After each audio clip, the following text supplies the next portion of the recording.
Buenos días a todos y todas en este programa de Aquí en Confianza. Soy La Mala y les agradezco que me acompañen el día de hoy que tenemos programa sobre perspectiva de género.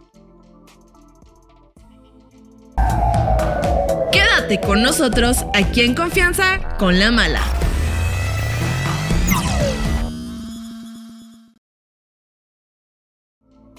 Y como todos los martes nos toca Enfoque M24, en el cual analizamos las elecciones con perspectiva de género y un tema que necesitábamos poner sobre la mesa y porque creo que es imperante ver el más allá, es el tema de la comunidad LGBTQI+, que tiene que ver también con la representación y lo que pasó con la magistrade Osiel Baena, así que hoy tengo una invitada bien especial, que aparte es colega socióloga. Ay, yo de que todavía ni titulada estoy. Fer Gómez, ¿cómo estás? Hola, Mala, ¿qué tal? Y estás aparte, o sea, terminaste apenas la maestría en el Colmex, sí, en sociología, o sea, aquí sí tenemos una socióloga con futuro, para que vean que sí se puede, sí hay ejemplos. Oye, Fer, tenía muchas ganas de invitarte porque creo que el tema con perspectiva de género a veces se nos olvida que no nada más son mujeres, ¿no? Sino que incluye una rama bastante grande y creo que algo que pasó pues estas semanas fue la muerte de la magistrade y creo que hay muchísimas cosas que discutir ahí, el tema de cómo lo toman los medios, claro, el tema de los estereotipos, esto de crimen pasional, mentira nacional, pero creo que algo que me llama mucho la atención y que quisiera rescatar de la trayectoria de Osiel Baena es esta parte de representación en lugares de toma de decisiones, ¿no? Si bien una magistratura no se vota y no es algo que vamos a elegir rumbo al 2024, creo que sí es una figura importante dentro de las instituciones, ¿no? Hablábamos un poquito fuera del aire de que estamos muy acostumbradas a la gente trans, por ejemplo, en el show business, y Wendy Guevara hace unos meses fue la persona más amada en todo México. Sin embargo, cuando hablamos ya de lugares de toma de decisiones, lugares formales donde te tienes que ir de traje y corbata, claro, pues ahí ya choca. Claro. Entonces yo quería invitarte como preámbulo a este 2024 y cuestionarnos qué está pasando con la comunidad, con la diversidad y esta representación, ¿no? Ok. Sí, pues me parece de entrada muy interesante lo que dices asociado a cómo vemos la perspectiva de género, ¿no? Sí. O sea, inicialmente eso, porque cuando pensamos en género siempre es género igual a mujeres, ¿no? El género en realidad se piensa como una relación entre los géneros disponibles, como una relación social entre pues lo masculino, lo femenino y o fuera de este, ¿no? Entonces creo que es muy interesante de entrada poner esto sobre la mesa y pensar, bueno, el género no es simplemente las cosas asociadas a las mujeres o a los problemas de mujeres como se habla en la política mucho tiempo, ¿no? Como, bueno, claro, había una agenda que resolver y al final los problemas de mujeres quedaban en el último. Y detrás de ellos yo diría que quedaron los problemas de la diversidad, ¿no? Claro. Que siempre han sido considerados como problemas de minorías. Que bueno, también eso ya sería cuestionable en este entonces, pero pensar más allá de una relación de poder que se sigue reproduciendo en todas las áreas de la vida y la vida política es una de ellas, ¿no? Y pues lo que me decías particularmente y que ya hablábamos sí, hace unos momentos fuera del aire sobre la magistrada, creo que es muy interesante porque la figura, por ejemplo, de Wendy, sí, era la más querida en México hace 3 semanas, ¿no? En este programa de televisión donde, claro, y se decía, vino a romper un montón de paradigmas porque dio visibilidad y los reflectores la seguían y la gente quería saber más de su vida y de su cotidianidad y le preguntaban fuera en la calle, ¿no? Como, bueno, ¿y tú cómo te llamas o cómo te trato? Y tenían esa sensibilidad que para el caso de la magistrada no se presentó, ¿no? Que incluso voy a hacer una pausa porque cuando fue lo de Wendy, a mí, por ejemplo, me llamaba la atención porque estamos muy acostumbrados en este lugar político de decir las personas trans tienen un lugar y si se asumen mujeres, son mujeres. Pero, por ejemplo, algo que a mí en primera instancia fue como, oye, pero si eres una chica trans, ¿por qué estás en el dormitorio de los vatos? ¿No? Ese tipo de cuestiones al final del día llegaron a la tele, ¿no? Porque también fue bajar un discurso que a veces tenemos bien elevado, porque sí existe la comunidad trans, claro, pero a veces somos nosotros en la élite los que estamos problematizando su vida y no ellos mismos, ¿no? Ellos o ellas. Sí, esto es también súper importante, ¿no? O sea, las personas trans hace tiempo que empezaron también a escribir sobre sí mismas, ¿no? Y sobre otras personas trans. De hecho, hay un área que se llama de estudios trans, que es justo escritura en primera persona, ¿no? Hablar de mis problemas en primera persona y de los de la comunidad trans en específico. Y creo que es una mirada distinta, ¿no? Como dejar de elevar, o quizá elevar en otro sentido, elevar desde la propia experiencia, como pasaba antes quizá con los temas de pueblos originarios, ¿no? Claro. Justo cuando personas indígenas comenzaron a decir, ay, bueno, yo puedo hablar de mi propia vida y mi propia experiencia y ya está. Pero este ejemplo, nuevamente, o sea, me hace mucho sentido porque creo que Wendy justo es bien recibida porque ocupa un espacio que no incomoda, que es como más del show, del carisma, de la risa, de llegar a casa y ver un programa después del trabajo. Pero justo Le Magistrade ocupaba un espacio que hoy en día para muchos mexicanos sigue viéndose como un espacio que sí es de toma de decisiones, pero que es como aislado a la esfera cotidiana, ¿no? Claro, hay un espacio que está pensado de la vida política en el que no debería existir esa representación, porque esa fue la lectura que se dio después del fallecimiento de Ociel, como una especie de pensamiento común acerca de lo que es, de donde debería y no estar la comunidad LGBT. Y que es un tema que también hemos debatido aquí con Mau Araiza sobre las cuotas, por ejemplo, claro. Si las cuotas son suficientes, ¿no? Porque yo insisto incluso cuando hablamos de mujeres y yo me he peleado, es como de que sí, necesitamos paridad, pero la paridad no es suficiente. Claro. Si, por ejemplo, ves una Cámara de Diputados sin ninguna mujer en la Jucopo, y estamos hablando de mujeres, ¿no? Y que somos el 50% de la población. No estamos cuestionando por qué no hay nadie de la comunidad LGBTQI más en la Jucopo. Claro. Ni siquiera, ¿no? Claro. Todavía estamos en la parte de cuotas y en una cuota súper chiquita, ¿no? Claro. Porque hoy sí podemos decir que, por ejemplo, en la Cámara de Diputados solamente hay 2 diputadas trans. Fin. ¿No? Y ni siquiera tenemos bien visibilizados quiénes son partes de la comunidad gay, por ejemplo, bisexual, y es una cuota más chiquita, ¿no? O sea, y creo que sí es importante que lo pongamos porque yo creo que la figura de Ociel pues llama mucho la atención también por eso, ¿no? Es el primer magistrade, ¿no? Aparte es una persona no binaria, ¿no? Que también estamos como poco familiarizados con el tema, y ahorita que hablaba de la comunidad LGBTQI+, igual tenemos saludos a Erika Bailón de la comunidad de asexuales, y es como, o sea, se nos escapa a veces porque nos hemos quedado con las primeras siglas, ¿no? Y justo Ociel venía a ser disruptivo también en el tema del vestuario, ¿no? Y que ahí nos puedes explicar también una cosa que me parece bien importante antes de entrar con el tema del vestuario, ¿cómo es lo no binario y la comunidad trans? Ok, hace un par de años se comenzó a usar, bueno, de entrada lo trans o tal cual trans es un prefijo que significa del otro lado de. Ok. ¿No? Entonces, inicialmente se usaba esa palabra que fue estipulada por gente cis. Cis es un prefijo que significa de este lado. Okay. Entonces, personas cis son quienes no somos trans, ¿no? Así, tal cual, como en términos etimológicos muy simples. Pero hace unos años se comenzó a pensar en la posibilidad no tan normada de hablar de las experiencias de vida de personas trans, y se agregó un asterisco. A veces en la literatura y también en algunos movimientos sociales se encuentra el trans con un asterisco. Ese asterisco integra todas las experiencias que no son binarias, que no son, digamos, como hegemónicas, pondría entre comillas. Es decir, que no son un pase de A a B o de B a A, ¿no? Uh-huh. Sino que implica una multiplicidad de experiencias de género que pueden ser integradas. Y en esa experiencia del asterisco se puede integrar la experiencia trans NB. Es decir, las personas NB son personas cuya identidad de género se encuentra fuera de los límites del binario masculino-femenino clásico, ¿no? Y a veces integran elementos de ambas perspectivas, digamos, ambas experiencias identitarias, o a veces renuncian a ambas.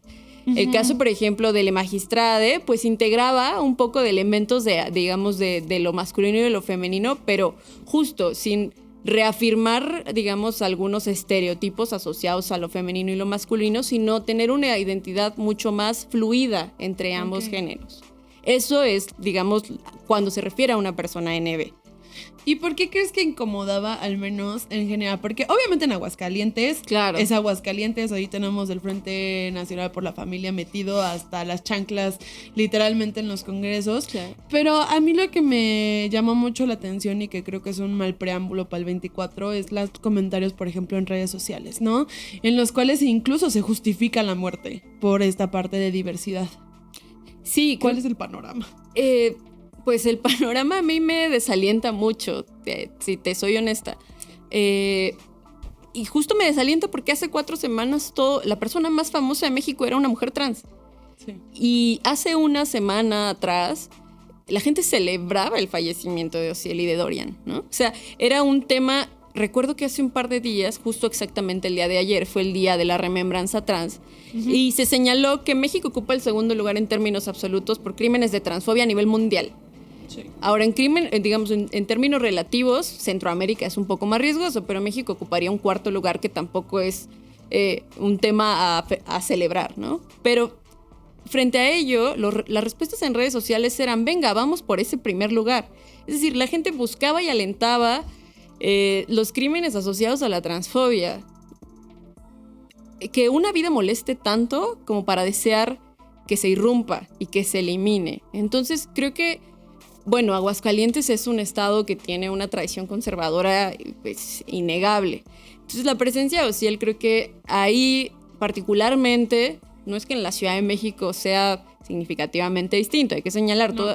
Claro, hay un tema de legislación mucho más progresivo y demás, pero todavía, particularmente para la experiencia, yo diría, de las personas NBE, es chocante, porque la expresión de género es muy binaria, y entonces cuando ves a una persona que no sabes dónde clasificar, porque eso es lo que hace la mente humana, clasifica, viene un choque asociado también a la moral, como, ay, no me gusta tu existencia porque no sé dónde colocarte. Y creo que justo, además, Ociel tenía una expresión de género, que es otra cosa, es decir, Sí, un tema, lo que tú decías un poco hace un momento, de la vestimenta, que chocaba un montón, ¿no? O sea, llegaba con sacos o blazers y traía una falda y tacones. Y entonces su presencia y su expresión de género en los espacios era muy irruptiva, pero también esa irrupción era respuesta de visibilidad y decir, acá estamos y estamos en estos espacios. Y toca algo bien importante esta parte de la vestimenta, porque la vestimenta es política también. El tema de justo de los códigos de vestimenta, ¿no? Que también entra, y yo lo he visto también en lugares como la Cámara de Diputados, claro. Y creemos que estamos todavía en el Club de los Industriales, donde si no entras con corbata no entras. Claro. Me tocaba, por ejemplo, ver y gente cercana, ¿no? Es que, bueno, ya sabemos que es no binario, ¿por qué se viste así? O sea, si esto es más allá de el tema, tiene que ser magistrade, ¿no? Tiene que estar haciendo esta parte de sentencias. ¿Por qué se viste así? ¿Por qué hace el TikTok? ¿Por qué la foto, no? ¿Cómo ves tú esta parte? Pues es que creo que justo todo se asocia con el tema de la visibilidad. Sí. Pasaba antes, yo creo que más con las primeras letras del acrónimo, ¿no? Con lesbianas, gays y bisexuales. Claro. Como todo ok con que seas lesbiana, gay o bisexual, pero que no lo vean los niños. Se van a confundir, ¿no? O sea, las infancias no van a saber cómo reaccionar a explicarle. La mamá lesbiana en Buzz Lightyear y el drama. Claro, claro. Y es como, ay, no, ideología de género le llaman, ¿no? Pero pensar particularmente en esta experiencia creo que es brutal. A la gente en realidad parece que hay dos grupos, una a la que le incomoda abiertamente la existencia, la diversidad, y otra que le incomoda pero un poco en el closet, que prefiere claro. Como, bueno, sí, pero que no se te note, sí, pero que tu abuelita no sepa, sí, pero en público no, ¿no? Y creo que eso es lo que pasaba con Ociel, que molestaba porque irrumpía su presencia, porque además, hay que decirlo, toda la experiencia que logró transmitir a través de redes sociales como TikTok, ¿no? Era también un ejercicio de bajar eso que decíamos, ¿no? Toda la parte elevada de la vida política y aterrizarlo a la gente de la comunidad y decirle, oye, mira, tú tienes derecho a estas condiciones. Claro. Tienes derecho a decir, hey, basta, esto es un crimen de odio. Tienes derecho a decir, lo que estás ejerciendo es discriminación. Y hacer ese ejercicio es en realidad, creo que una cosa a la que hay que apostarle en la vida política del siglo XXI, porque las redes sociales tienen mucha proximidad con las nuevas generaciones. Gente de 18, 20 años, que claro, que si yo le digo, ay, mira, léete esta legislación, me va a decir como, ok.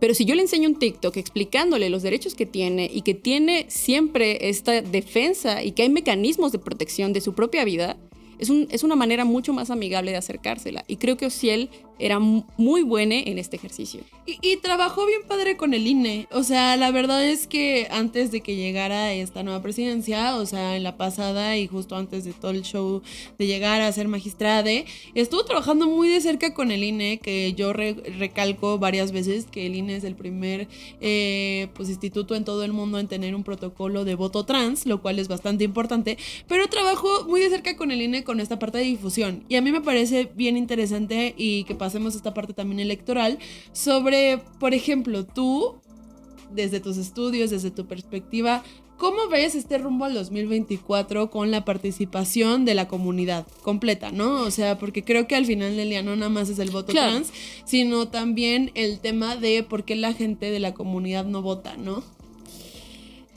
Es que creo que volvemos a un tema que tú decías, por ejemplo, el hecho de que una mujer se presente como candidata, ¿no? No quiere decir que represente los intereses de las mujeres. Ahí lo voy a dejar, ¿no? Y eso pasa también con la comunidad LGBT. Hay buenas propuestas. Pienso que hay personas que han estado en la vida política, por la propia Patricia Mercado, por ejemplo. Creo que hay un ejercicio constante de decir estos lugares los hemos ganado y los merecemos y porque vamos a dar representación a la comunidad. Pero, claro, también hay intereses de otro tipo. Hay personas que están buscando un espacio de representación, pues sí, por cierta asociación con partidos políticos, ¿no? Entonces creo que, bueno, si bien es importante hablar de estas cuotas, sí, creo que sigue siendo insuficiente esta representación, porque muchas veces, bueno, se puede tener todo este ímpetu.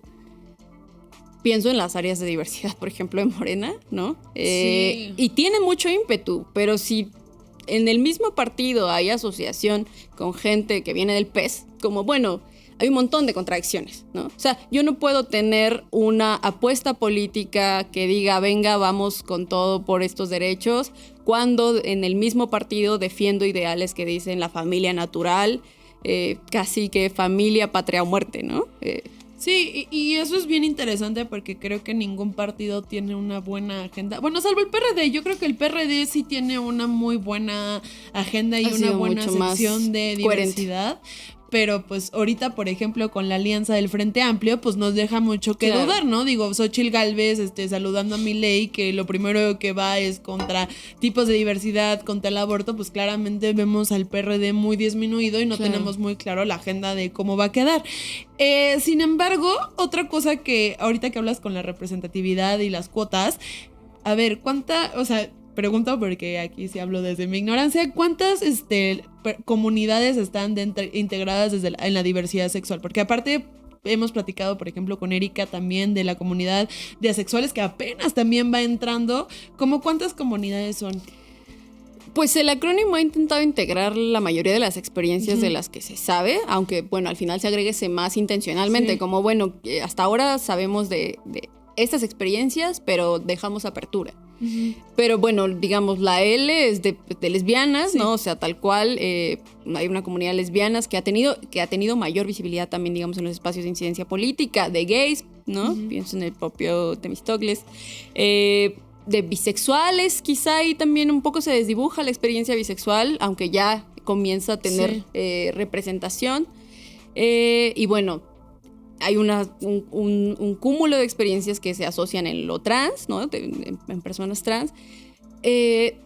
Ahí desconocería si hay experiencia de personas intersexuales que estén teniendo representación.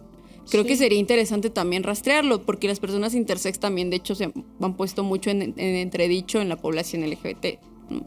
Y bueno, la Q, que es básicamente como todo lo queer, ¿no? Que es un montón de experiencias que se están dando allí. Y bueno, eso sí es muy interesante, porque lo que está pasando es que por estas cuotas, ¿no? Tenemos partidos de tradición pues conservadora, como el Partido Acción Nacional, que ya comienza a tener representación LGBT. Eso es muy interesante, porque hay que ver si ese partido va a responder a los intereses de esta población, Sí. Que, bueno, yo me atrevería a decir que es muy poco probable, ¿no? Sí. Como ha pasado, pero justo creo que estamos en un momento en la vida política en México en que hay una opción que tiene, sí, yo diría 2 grandes opciones, una tercera ahí, digamos, con el naranja medio a flote, pero que también tiene contradicciones a su interior, pero cada una de ellas que tiene una vertiente mucho más progresista y mucho más pensada para defender los derechos de las mujeres, de la población LGBT, de las otras minorías, y tiene una parte muy conservadora que está en contra, ¿no? Y esto digo, digamos, no solo en el frente Morena con bueno, estos Morena, acuerdos. Pues también claro. tenemos, o sea, también una parte terfa, una parte medio ahí aguerrida. Y bueno, el naranja también, o sea... Sí, yo digo, aquí recapitulando lo que dijo una compañera, el pan naranja, literalmente. Sí, pero que tiene además una apuesta como muy cómoda para la gente de centro derecha, pero que de pronto tiene, sí, algunas y algunos... Samuel es pro vida. Claro, y esa es la apuesta. O sea, pero, sí podemos decir. Pero digamos, en Ciudad de México tiene algunas personas en las que tengo cierta confianza y que sé que tienen también una apuesta de derechos. Hasta en Guadalajara, digo, en Jalisco también hubo igual. Una legislación claro, pero interesante. Tienes Alfaro además. O sea, entonces creo que esas son las contradicciones que estamos viendo para la comunidad LGBT pensando hacia el 2024. Y ahorita que retomábamos todas las comunidades, a mí lo que se me hace raro, por ejemplo, y que creo que es insuficiente la cantidad de cuota que tenemos para la comunidad. Porque realmente cuánta gente de las comunidades que son también súper diversas, son de experiencias súper diferentes, o sea, la experiencia de una mujer trans no es la misma que una mujer lesbiana, claro. Con una mujer bisexual. Creo que no estamos completamente representados, ¿no? O sea, como que al final del día, pues yo veo que faltan lugares, ¿no? Y ahorita de todos modos hubo un acuerdo, justo lo platicamos con Ernesto, de que se querían quitar las acciones afirmativas en cuanto a la comunidad y fueron los primeros en quejarse porque al contrario fue como, ¿cómo nos quitan las acciones que ya tenemos y todavía nos faltan muchísimo más? Porque sí, tenemos 2 diputadas transexuales, ¿no? Salma Luébano y María Clemente, que ahí podemos ver lo que dice Fer, si responden realmente a la agenda. Claro. Pero no tenemos una diputada de la comunidad queer, no tenemos una diputada asexual o un diputado asexual, no tenemos diputades, ¿no? Ahí también, ¿tú crees que es suficiente la cuota como está ahorita? Creo que es una cuota que es inicial, pero no me parece que sea suficiente. No creo que hayamos llegado a un punto que escuché, no voy a decir el nombre del magistrado, hace un par de semanas, decía que habíamos llegado a un punto de saturación de derechos. Lo voy a dejar ahí nada más. Me parece que esos derechos pues no han llegado a ningún punto de saturación. Esa representatividad es insuficiente. 2 mujeres trans no pueden dar toda la representatividad que una comunidad tan diversa como la trans requiere. Claro. Y diputadas, 2 personas. Y nuevamente eso, como cuál es el alcance de esa representación que va a haber, ¿no? Entonces, pues no, para mí definitivamente falta un camino enorme en pensar, además de ampliar esa diversidad. Sí, ya tenemos presencia de diputadas y diputados lesbianas y gays, ¿no? Y comienza a ver justo la representación digamos, de lo que ha llamado como el cupo trans, ¿no? Sí. Pero la población bisexual, la población asexual, la población intersexuada, y etcétera, sigue estando como aislada. Ahora, quisiera decir también esto. Lo LGBT se ha usado para pensar a un cúmulo de diversidad, pero es un montón de personas que tenemos experiencias muy, muy, muy contrarias, ¿no? Y que además tenemos contextos sociales muy diferentes, que no venimos de las mismas realidades sociales y que también eso hay que ponerlo sobre la mesa, es cierto. Sí. Hay lesbianas que tienen experiencias de un montón de dinero, ¿no? En el mundo empresarial, por ejemplo, comenzamos a tener esa visibilidad. Pero claro, es muy poco probable que tenga los mismos intereses que una mujer lesbiana de un contexto mucho más precario, ¿no? Entonces, sí, ha sido la manera más eficiente en que se ha pensado en la diversidad, claro, como se pensó con las mujeres, ¿no? Sí, claro. La parte de interseccionalidad vamos muy atrasadas y sobre todo en la legislación. Yo creo que el INE lo está tratando de hacer bien, pero al final del día programa que tenemos de género, programa que decimos el INE está legislando por la necesidad de que no hay una legislación actual que esté vigente, ¿no? O sea, como a los problemas que están aconteciendo. Pues el INE ha dado respuestas, por ejemplo, pienso nuevamente en el caso de Ociel, ¿no? El INE brindando ese cuadro tal cual que diga, bueno, una X o un NB, ¿no? Decir, esta población necesita ser representada no solo en términos discursivos, sino en identificación. Sí. Reconozco tu identidad como institución y creo que es un camino que el INE ha dado muy buenos pasos, pero también no son suficientes solo los pasos del INE, ¿no? Creo que se requiere de un apoyo a nivel, pues digamos, nacional mucho más fuerte, pero si seguimos enfrentando con problemas serios de violencia, es difícil dar esos pasos. Pues ahí tenemos el panorama rumbo al 2024. Recordemos que se van a jugar 20,000 cargos. 20,000 que la mitad deben ser ocupados por mujeres. Sin embargo, no tenemos muy claro, dadas las acciones afirmativas que todavía están cambiando en estos momentos con el INE, cuántas personas de la comunidad van a estar representadas, ¿no? Y que hay un tema ahí, te voy a hacer una pregunta rápida, porque hay gente que dice que ya no les digamos comunidad, sino población, porque comunidad se queda corto con la cantidad de personas. También creo que es problemático, o sea, ya en términos como más sociológicos, ¿no? Pensar en comunidad implica una relación comunitaria. Claro. Y pocas veces se da. Sí, yo uso a veces ambas porque tengo la esperanza de que se genere esa red, ¿no? Pero sí, es una población porque claramente hace tiempo que dejamos de ser una minoría. Y es que lo digo porque en términos políticos también esta parte potente de comunidad es una parte de segregar, claro. ¿Saben? Es como de que no lo entiendes como parte del todo, ¿no? O sea, igual que las comunidades indígenas, no hablamos de poblaciones indígenas, ¿no? Las tenemos segregadas y al menos en el discurso político pues seguimos reafirmando pues que ahí están. Sí, así seguro. Que hay que estar viendo qué pasa. Obviamente vamos a seguir hablando del tema. Ojalá, Fer, vuelvas a venir porque de verdad nos podemos echar un buen rato. Cuando quieran. Sobre todo ya con el tema de si sí deben de tener también la agenda, porque es un tema que también creo que es lo que sigue después de la representación, ¿no? Hay que esperar. También ver cuáles van a ser las decisiones que se tomen en estos días. Y volvemos a platicar. Y de las candidatas y el candidato, ¿no? A ver qué también van a estar proponiendo en materia de diversidad sexual. Les agradezco mucho que me acompañen el día de hoy. Fer, ¿dónde te podemos encontrar? Pues en redes sociales, también como en perfiles mucho más académicos, LinkedIn y demás. Por ahí va a aparecer el @ seguramente, tuiteo sobre diversidad, particularmente sociología y de pronto cosas de poesía cuando me pongo triste. Genial. Pues ahí está Fer Gómez y pues cualquier cosa, ahí escríbanle, tiene muchas respuestas para todos ustedes. Soy La Mala y me pueden seguir en Twitter como La Mala C y en Instagram como Soy La Mala C. No se pierdan meterse a nuestro portal de Diario de Confianza, nuestro Instagram, nuestro TikTok, nuestro Facebook, nuestro Twitter. Ahí estamos subiendo la información que necesitas saber rumbo al 2024.